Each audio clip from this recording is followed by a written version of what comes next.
Hola, yo soy Carlos Silva, trabajo en la Facultad de Psicología de la Benemérita Universidad Autónoma de Puebla, en México.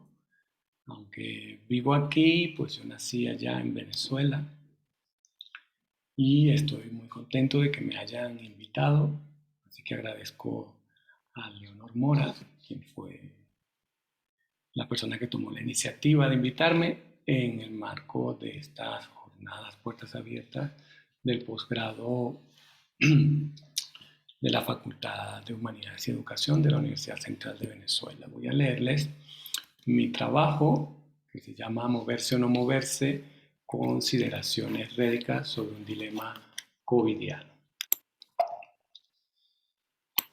Todo se mueve. No existe tal cosa como la inmovilidad absoluta. Hasta las piedras se mueven. No están quietas siempre y para siempre, como uno puede llegar a concluir luego de una mirada rápida. Por ejemplo, en Racetrack, playa en el Parque Nacional Death Valley, al sur de California, las rocas se mueven a una velocidad de 10 milímetros por segundo. No lo hacen solas, claro está. Los científicos, sesudamente en desacuerdo, atribuyen al movimiento a la conductividad térmica de las rocas, al viento, al hielo, a la dilatación inducida por la hidratación, a las vibraciones sísmicas y a capas inferiores de algas viscosas. Más allá o más acá de la ciencia, las rocas en su lento viaje van trazando una huella que parece un lecho poco profundo y que deja claro que, por una u otra razón, se han movido y por eso las llaman sailing rocks, es decir, rocas navegantes. Los seres humanos no somos tan misteriosos ni tan lentos a la hora de movernos y siempre dejamos rastros de nuestros movimientos. Cuando la evolución nos dio la forma que ahora tenemos, comenzamos a vagar por lo que ahora es África, buscando comida y refugio temporal. Y esa tendencia hizo que llegáramos a todos los rincones de nuestro planeta y a lugares inimaginables como la Luna. Luego nos hicimos sedentarios, pero aún teniendo domicilio fijo, no dejamos de movernos. Piensen en una ciudad.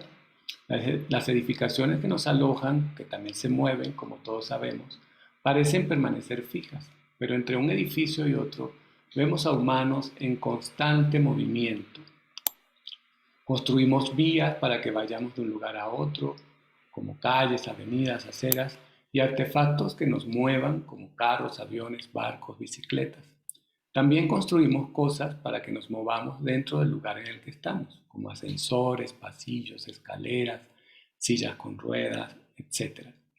Nuestros cuerpos no solo se mueven en el mundo, también producen un movimiento interior. Podemos decir que estamos vivos porque el cuerpo se mueve por dentro. Incluso me atrevo a afirmar, sin temor a equivocarme, que el movimiento es el noema de la vida. Dejamos de movernos cuando nos alcanza la muerte. En este sentido, tratar de entender algo de los asuntos humanos requiere forzosamente tomar en cuenta este rasgo.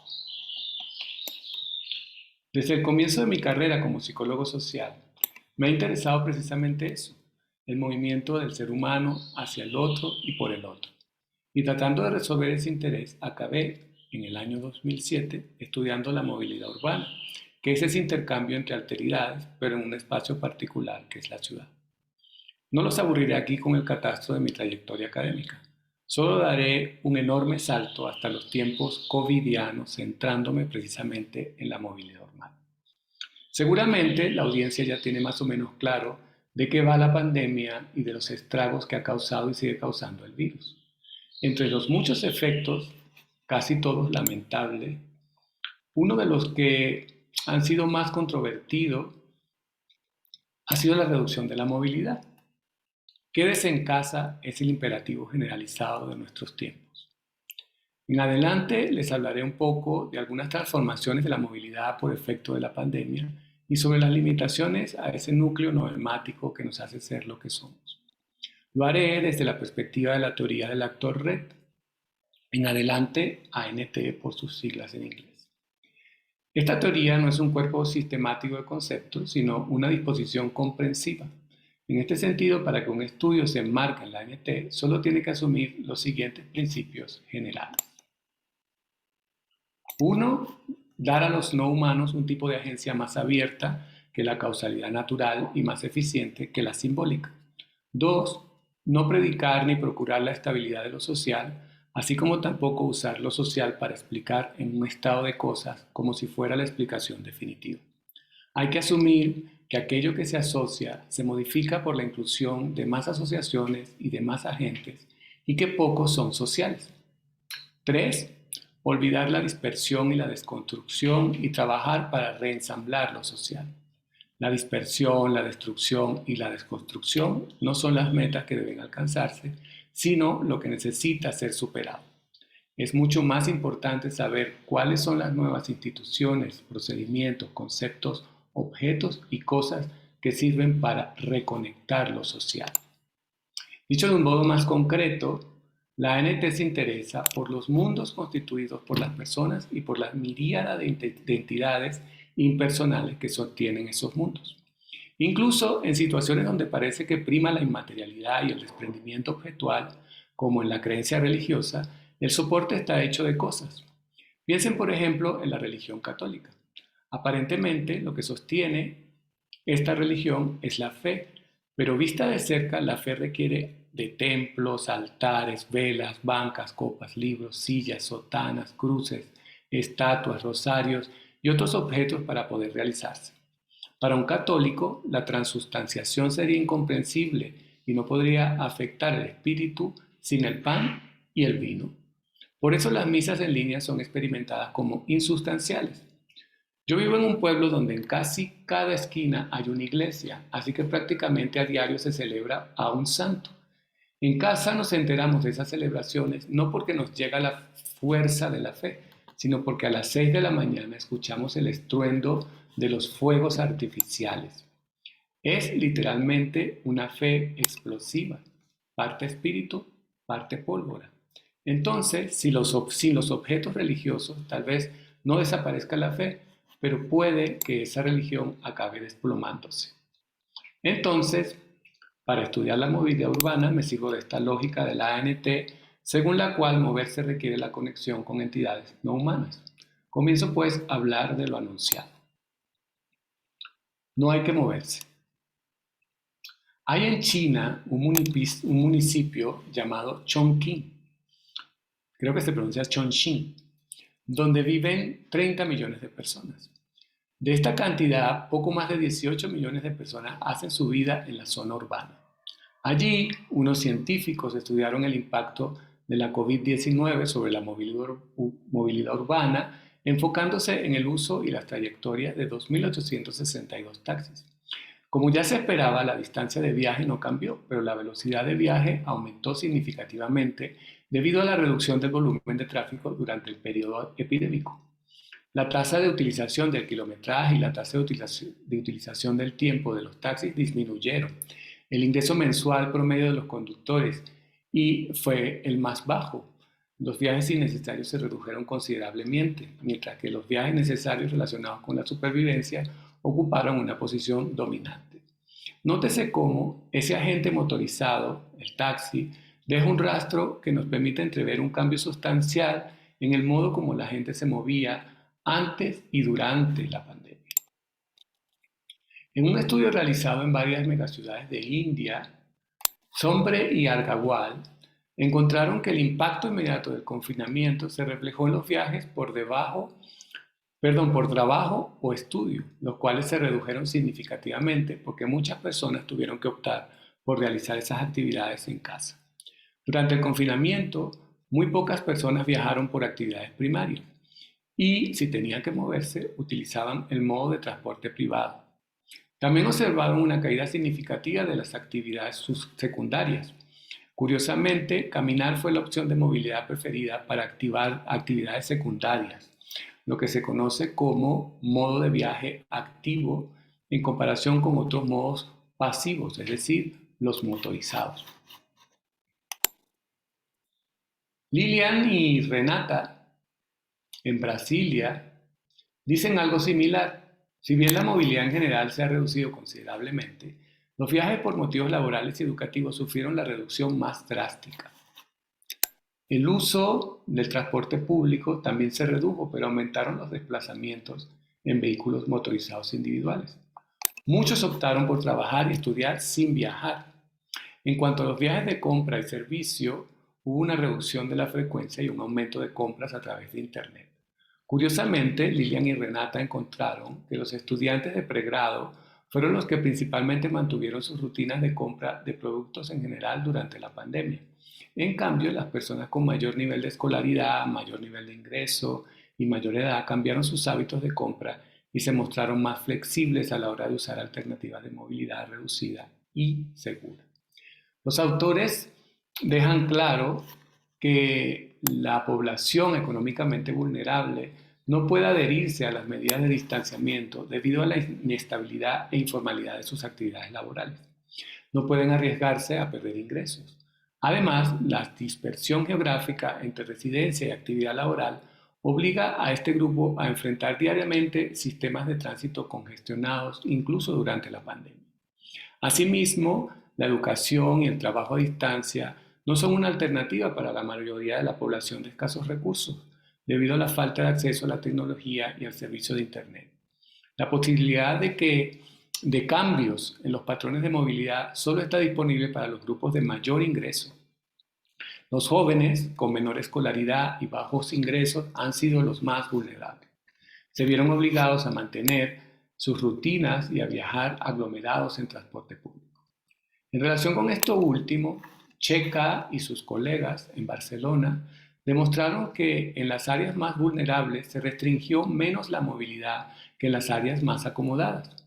Es decir, en el conjunto del ámbito metropolitano, en municipios con alto porcentaje de áreas de servicio con niveles elevados de renta, observaron que la disminución más acusada se produjo en esas zonas. En cambio, el mantenimiento de tasa de movilidad más alta tuvo lugar en municipios con numerosas áreas de servicio de renta baja.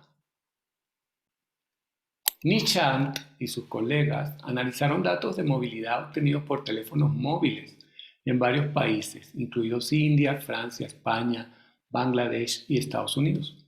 Su análisis deja claro, mejor dicho, que incluso con órdenes de confinamiento draconianas, las personas no dejaron de moverse por completo, sino que cambiaron sus patrones de movilidad. Las simulaciones de Nishant muestran que tanto los viajes como las tasas de contacto local desempeñaron un papel clave en la exportación de casos a ubicaciones no urbanas luego del anuncio de un confinamiento total. Así que un aumento temporal de las tasas de contacto local y la movilidad resultaron en una expansión de la epidemia en áreas menos urbanas. Los viajes de larga distancia de las zonas urbanas a las rurales impulsaron la velocidad de propagación de la epidemia y redujeron el tiempo entre la detección del primer caso y el contagio generalizado en lugares cercanos a los centros urbanos. En el mismo tenor, Luis, Alberto, Francisco y Jesús, desde España, pero refiriéndose a Berlín, Londres, Madrid, Milán, París y Roma, sostienen que hubo una elevada dependencia entre la movilidad y el nivel de reproducción del virus en todas esas ciudades, lo cual confirmaría las restricciones de movilidad como métrica en el ámbito sanitario durante la pandemia. Si nos detenemos a pensar en los resultados de estas investigaciones, rápidamente podemos concluir que el dilema planteado en el título de esta conferencia es artificial porque simple y llanamente no hay que moverse. Sin embargo, otros autores dicen lo contrario. Hay que moverse. En efecto, quedarse quieto para una entidad cuya existencia se resume en el movimiento es una alternativa impracticable o, cuando menos, difícil de implementar. El problema, y de ahí el dilema casi hamletiano, es que mantener la movilidad habitual durante el momento más álgido de la pandemia y aún hoy se opone precisamente a la continuidad de esa existencia. No obstante, como hay que seguir viviendo y no podemos dejar de movernos, algunos autores sugieren hacerlo, pero de otra manera. José y Sergio proponen directamente un cambio de paradigma en la movilidad para consolidar los flujos de personas en las ciudades y maximizar su protección frente al riesgo de contagio por COVID-19 de una manera democrática y minimizando las pérdidas económicas y medioambientales. Su idea, en principio, es aplicar los avances tecnológicos y creativos a los flujos cotidianos de las personas en el contexto urbano, para que puedan seguir moviéndose a pesar de las nuevas emergencias sanitarias provocadas por la pandemia.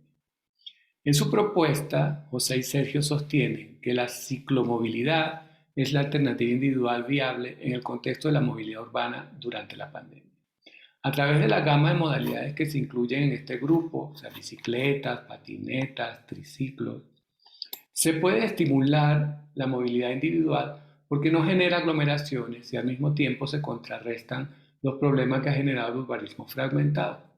Así, se piensa que la bicicleta es una opción individual de transporte económicamente menos costosa que un coche, tanto en precios de adquisición como en costo de mantenimiento. Es muy saludable desde el punto de vista físico y ambiental y reduce significativamente el riesgo de contagio por COVID-19. Al utilizar la bicicleta u otro vehículo análogo, la distancia entre los individuos es parte del uso y así se evitan las aglomeraciones durante el desplazamiento. Sven y Malene, desde Dinamarca, se orientan hacia el futuro repensando las formas actuales de planificación urbana. En un diagnóstico rápido, los autores afirman que según la lógica de la inmovilidad móvil, muchas personas se vieron obligadas a quedarse en casa mientras estaban muy activas y presentes en otros lugares para enseñar, hacer negocios, consultar, entrenar, etc. Millones de personas se convirtieron en pioneras de la movilidad al practicar formas de interacción a distancia. Sin embargo, cuando el virus deje de ser tan peligroso como lo es ahora, ¿qué haremos? Para cambiar nuestra manera de movernos en la ciudad y en la vida en general, Sven y Malene proponen poner a las personas a generar ideas sobre cómo queremos seguir viviendo juntos siguiendo un método relativamente sencillo. Primero, construir una plataforma común, es decir, crear confianza, un lenguaje compartido y agudizar nuestros sentidos. Segundo, dejar salir las frustraciones, temores y enojos. Tercero, estimular la imaginación. Cuarto, inyectar sustancia a la utopía, es decir, hacerla viable. Quinto, dar una forma concreta a los resultados. Ahora comenzaré a cerrar la conferencia, ¿no? Movernos otra mente. Aunque es un evento en curso, la pandemia ha puesto a los seres humanos a pensar y a hacer de otra manera. Sobre todo, nos está obligando a movernos de un modo diferente. En los trabajos que revisé para esta ocasión, es evidente la imbricación entre humanos y no humanos a la hora de producir una comprensión de la movilidad urbana. Rastrear teléfonos móviles, hacer consultas en línea, etc., informan sobre lo que han hecho las personas durante este raro tiempo. Pero también las posibles reconfiguraciones de la movilidad urbana tienen una expresión semiótico-material rédica. Cosas y signos interconectados harán posible una ciudad más sostenible. Caminar, usar la bicicleta, alejarnos del transporte público aglomerado, reunirnos para diseñar las ciudades sostenibles en las que queremos vivir y movernos. Vivir y movernos son alternativas que pueden mantener al virus a raya. El dilema, moverse o no moverse, debe reformularse. Tal vez debemos decidir entre movernos como siempre o movernos otramente. En octubre de 2021 visité mi pueblo natal, Los Teques. Desde Maiquetía hasta el barrio donde vive mi familia, vi gente moviéndose. Escaseaba la gasolina, así que circulaban pocos vehículos automotores. En el barrio, nadie o casi nadie usaba transporte público. La mayoría caminaba. Algunos llevaban objetos pesados en carretillas, como en el siglo XIX. Vi allí un cambio en los recursos y hábitos de movilidad que a todas luces es más sostenible que el consumo de combustibles fósiles. Lamentablemente, el cambio no se debió a una decisión racional, sino a unas circunstancias que no trataré aquí, pero que sé que no estaban orientadas a producir ese cambio. Digamos que optar por la movilidad por tracción humana fue un efecto colateral y no una meta que se perseguía según un plan. Más allá o más acá de las causas, que no son ni pocas ni poco importantes, la otra movilidad tiene en estos caminantes resignados un germen. En el pueblo donde vivo, en México, hay pocas pendientes y el ambiente es rural. Vacas y borregos pasen a la vera del camino y se ven aquí y allá campos de nopales que limitan con la calzada. Aquí el transporte más usado es la bicicleta. Gente de todas las edades y clases se mueven sobre esas dos ruedas. Hay papás que llevan a 2 y hasta 3 hijos en una sola bicicleta y todos a la vez. El lechero llega en bicicleta, el tamalero también. Y los que van en bicicleta, perdón, y los que no van en bicicleta, caminan.